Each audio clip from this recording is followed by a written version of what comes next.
Marwadi university మంచి భవిష్యత్తు కోసం తెలుగు విద్యార్థులు ఇష్టపడే యూనివర్సిటీ. కాల్ 9059052378 9059052379.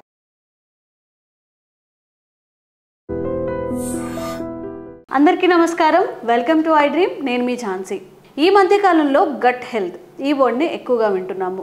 గట్ హెల్త్ కోసం, ప్రోబయోటిక్స్ కోసం సప్లిమెంట్స్ కూడా తీసుకుంటున్న వాళ్ళు ఉన్నారు అంటే ఆశ్చర్యమే లేదు. మరి డైలీ మన ఫుడ్లో ప్రోబయోటిక్స్ న్యాచురల్గా యాడ్ చేసుకోవాలంటే ఎలాంటి చిట్కాలు పాటించవచ్చు, అసలు అది పాసిబుల్ అవుతుందా, ఈ విషయాన్ని తెలుసుకుందాం. ప్రస్తుతం అంతా ఉన్నారు వంటింటి చిట్కాలకు కేర్ ఆఫ్ అడ్రస్ అయిన చిట్టిబొట్ల మధుసూదన్ శర్మ గారు, ఆయుర్వేద వైద్యులు. నమస్కారం అండి. జనరల్గా అందరు ఇప్పుడు ప్రోబయోటిక్స్ అని అంటుంటూ ఉంటారు. నార్మల్గా అయితే చద్దన్నం తింటే ప్రోబయోటిక్స్ వస్తుందని అందరు చెప్తున్నారు. ఎప్పటి నుంచో మనం ఈ పద్ధతిని అనుసరిస్తున్నాం. ఇప్పుడు మనం వేరే అలవాట్లకు అలవాటు పడి మళ్ళీ ఇప్పుడు ప్రోబయోటిక్స్ కోసం సప్లిమెంట్స్ ఇవన్నీ యూజ్ చేస్తున్నాం అని చెప్తుంటారు. మరి మన భారతీయ సాంప్రదాయంలో, మన ఆయుర్వేదంలో ప్రోబయోటిక్స్ని పెంచుకోవాలంటే ఎలాంటి ఆహారం మంచిదంటారు? భారతదేశంలోనే కాకుండా ప్రపంచవ్యాప్తంగా కూడా ఈ ప్రోబయోటిక్స్ మీద శాస్త్రజ్ఞుల యొక్క, మేధావుల యొక్క, వైద్యుల యొక్క కాన్సన్ట్రేషన్ ఏర్పడిందమ్మా.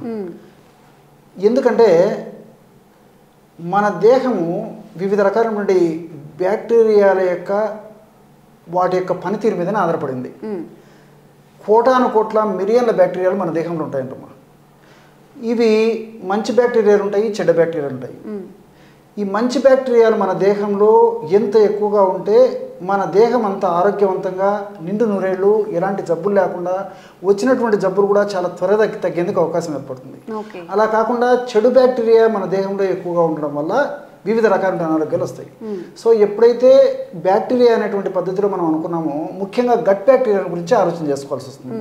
ఈ గట్ బ్యాక్టీరియాలో ఎంత మంచి మన గట్ బ్యాక్టీరియా ఎక్కువ సంఖ్యలో మంచి బ్యాక్టీరియా ఉండడం వల్ల హార్ట్కు సంబంధించిన జబ్బులు రావు, మెదడుకు సంబంధించిన జబ్బులు రావు, రక్తనాళాలకు సంబంధించిన జబ్బులు రావు. అదేవిధంగా కొన్ని రకాలైనటువంటి ఈ భయంకరమైనటువంటి క్యాన్సర్ ఇలాంటి జబ్బులు రాకుండా ఉండేది కూడా అవకాశం ఏర్పడుతుంది.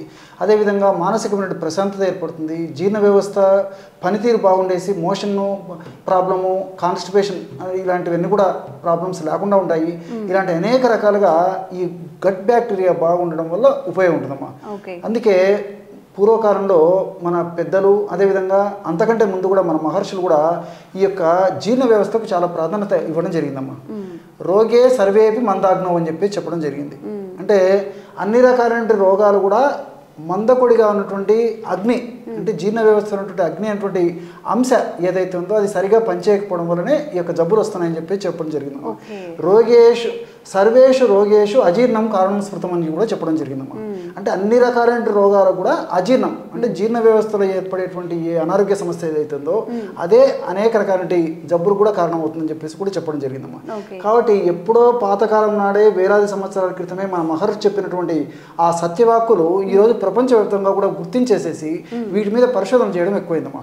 కాబట్టి గుడ్ బ్యాక్టీరియా, మంచి బ్యాక్టీరియా పెరిగేందుకు మీరు అడిగారు కదమ్మా, హోమ్ రెమెడీ చెప్పమని చెప్పేసి చాలా టాప్గా పనిచేసేటువంటి రెమెడీ చెప్తానమ్మా. దీనికి కావాల్సిన పదార్థాలు కేవలం మూడే. ఉల్లిపాయలమ్మా. ఉల్లిపాయ చేసే మీరు తల్లి ఎగ్జాక్ట్ కరెక్ట్ చెప్పారమ్మా. సో ఉల్లిపాయ ఆనియన్ అంటారు, ప్యాజ్ అంటారు. అదేవిధంగా పెరుగమ్మా. పెరుగు తాజా పెరుగు ఉండాలి. కాస్త పుల్ల పెరుగు అయితే మంచిది, మరి పుల్లది అయితే పనికిరాదమ్మా. కాస్త పుల్లది మంచిది, లేదా తాజా పెరుగు. అదేవిధంగా కాస్త కొత్తిమీర. ఈ మూడు పదార్థాలతో మనం ఆహార ఔషధం తయారు చేసుకుని గట్ బ్యాక్టీరియా విపరీతంగా బ్రహ్మాండంగా డెవలప్ చేసుకోవచ్చమ్మా. సో ఎలాగంటే మీకు ప్రత్యక్షంగా తయారు చేసి కూడా నేను చూపిస్తాను చూడమ్మా. ఇప్పుడు ఒక 50 ml పెరుగు తీసుకోవాలన్నమాట. 50 ml ఈ విధంగా పెరుగు తీసుకోవాలన్నమాట.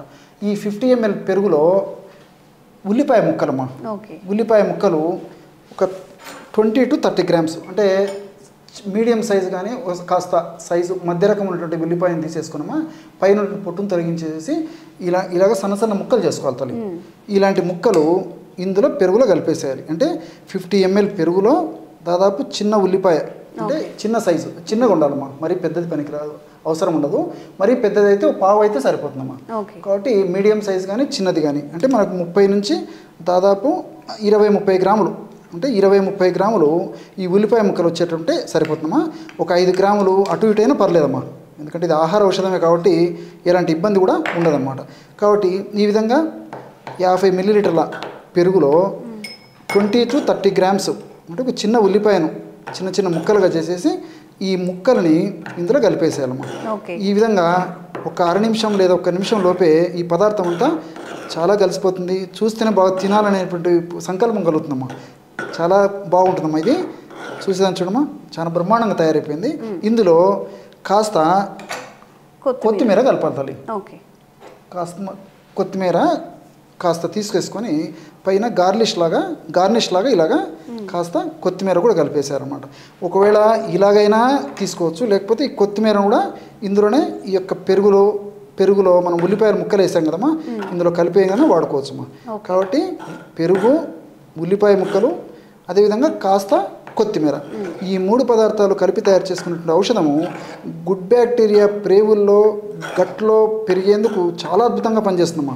తీసుకున్నటువంటి తక్షణమే ఇదినటువంటి ఔషధ గుణాలు, రసాయన తత్వాలు, రసాయన అంశాలు కూడా గుడ్ బ్యాక్టీరియా పెరిగేందుకు చాలా చక్కగా ఉపయోగపడతాయి. గుడ్ బ్యాక్టీరియాకు పోషణగా ఉపయోగపడతాయి. కాబట్టి గుడ్ బ్యాక్టీరియా వల్ల అనేక రకాల రసాయన అంశాలు కూడా మన గట్లో ఉత్పత్తి అయ్యి అవి కూడా మన దేహానికి ఆరోగ్యవంతంగా ఉపయోగపడతాయమ్మా. చూడండిమ్మా, బ్రహ్మాండమైనటువంటి ఔషధం గుడ్ బ్యాక్టీరియా పెరిగేందుకు తయారైంది. ఓకే. జనరల్గా మనం బిర్యానీస్ అలా చేసుకున్నప్పుడు రైతా అని చేసుకుంటాము. సో దాంట్లో ఇంకొన్ని యాడ్ చేస్తాం, పొమోగ్రానేట్ సీడ్స్ అని చెప్పి, ఇంకా పచ్చిమిర్చి అవన్నీ కూడా. బట్ అలా కాకుండా మనకి ప్రోబయోటిక్స్ కావాలి అనుకుంటున్నాం కాబట్టి ఓన్లీ ఆనియన్స్ అండ్ కొత్తిమీర, పెరుగు యూజువల్గా జనరల్గా ఇంట్లో ఉంటాయి. ఎవరి ఇంట్లో లేవు. ఒకవేళ కొత్తిమీర లేకపోయినా స్కిప్ చేయొచ్చు కదండి. ఓన్లీ ఆనియన్స్, పెరుగుతో హ్యాపీగా తినేయచ్చు. సో ఎక్కువ ఖర్చు కూడా కాదు, ఇంట్లోనే ఉంటాయి కాబట్టి ఈజీగా తినేయచ్చు. ఇది ఏ టైంలో తినాలండి డాక్టర్ గారు? చాలా మంచి ప్రశ్నమ్మా. ఇది చాలా మందికి డౌట్ వస్తుంటుందమ్మా. ఫార్ములా అయితే చెప్పారు డాక్టర్ గారు, ఎప్పుడు తీసుకోవాలని చెప్పేసి. దీన్ని తీసుకునే విధానము, టైం కూడా చెప్తాను చూడమ్మా. ఉదయం పూట వీలైనంత వరకు పరిగెడుపున తీసుకోవడం మంచిదమ్మా. లేకపోతే కాఫీ, టీ లాంటివి ఏదైనా అలవాటు ఉంటే అవి తాగిన తర్వాత 1 గంట 30 గంట తర్వాత తీసుకోవాలి. ఇంకోటి ఏంటంటే ఇది కలిపినటువంటి వెంటనే తీసుకోకుండా కనీసం 10-15 నిమిషాలు నానబెట్టాలమ్మా. 15 నిమిషాలు లేదా అరగంట సేపు నానబెట్టినా మంచిది. ఈ విధంగా నానబెట్టిన తర్వాత తీసుకోవడం వల్ల ఫలితాలు మరింత టాప్ ఉంటాయమ్మా. అలాగైనా వాడుకోవచ్చు. 15 మినిట్స్, హాఫ్ అన్ అవర్ అలాగే ఉంచి తీసుకోవడం వల్ల ఫలితాలు మరింత సమర్థవంతంగా శీఘ్రంగా కలిగేదానికి అవకాశం ఏర్పడుతుందమ్మా. ఓకే. సో చక్కగా ఇంట్లోనే పెరుగుని తయారు చేసుకోవచ్చండి. పెరుగు ఇంకా ఆనియన్స్, అంతే. చిన్న రెసిపీ అయినా కానీ ఫలితం ఎక్కువగా ఉంటుంది. సో మీరు కూడా తప్పకుండా ట్రై చేయండి. అండ్ ఇంకా ఎలాంటి ఆరోగ్య సమస్యలు మీరు ఎదుర్కొంటున్నారు, ఇంకా ఎలాంటి ఆరోగ్య సమస్యలకు డాక్టర్ గారి నుంచి చిట్కాలు కావాలనుకుంటున్నారో కూడా కామెంట్స్ రూపంలో తెలియజేయండి. తప్పకుండా వీడియో చేసే ప్రయత్నం చేస్తాం.